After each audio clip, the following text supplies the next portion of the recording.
I don't want to fall in love. I think that first line was really impactful because it wasn't "I can't love" or "you aren't the one I want to love." It was "I do not want to."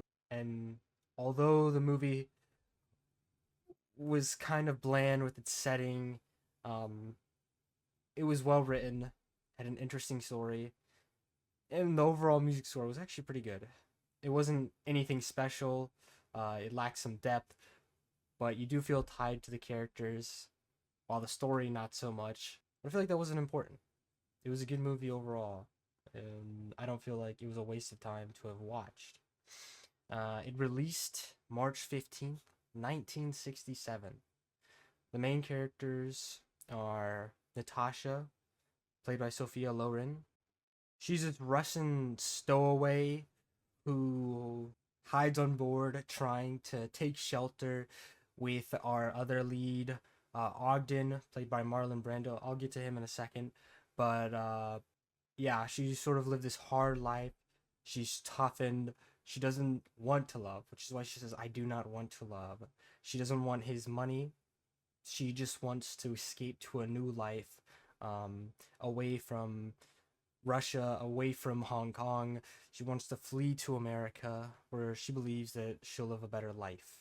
Ogden is this rich Saudi Arabian ambassador who's stubborn. They're both stubborn, to be honest. Understandably so, because she is a stowaway and he doesn't want to get in trouble. But, as time goes on, he slowly falls in love with her and they form a deep bond between the two, which is, in my opinion, a bit weird because at the time he is married. But besides the point, I don't know. Other than that, yeah.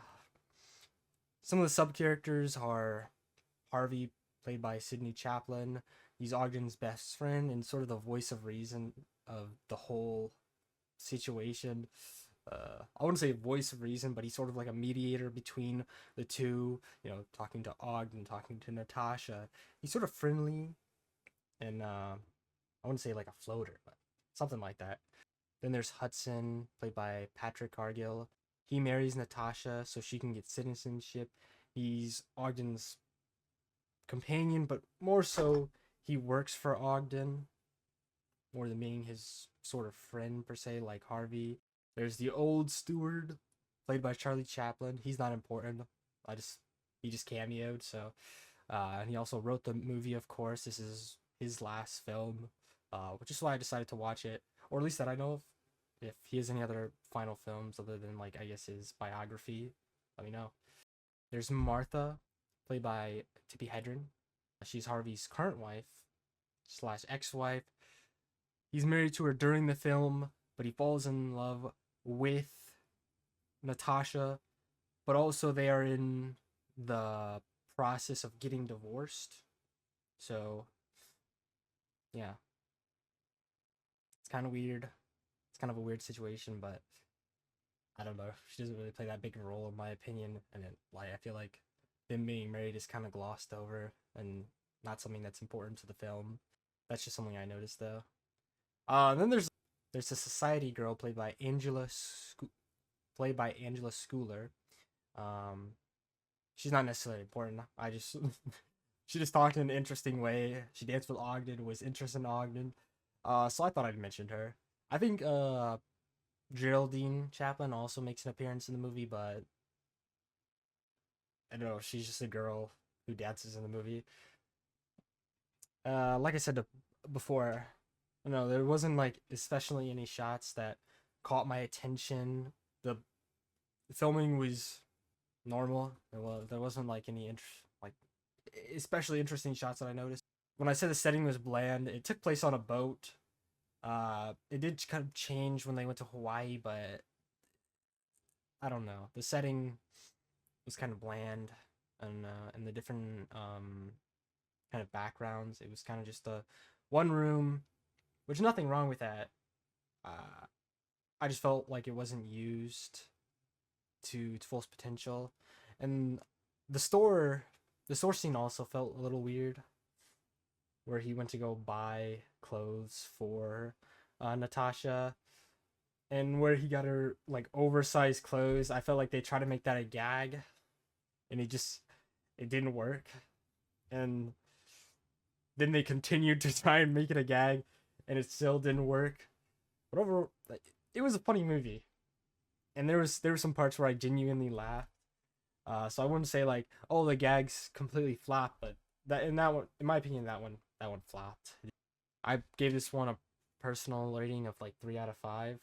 I probably wouldn't watch it again, but it wasn't terrible. It was still like a good movie, and like I don't regret watching it. It was well worth my time in the end.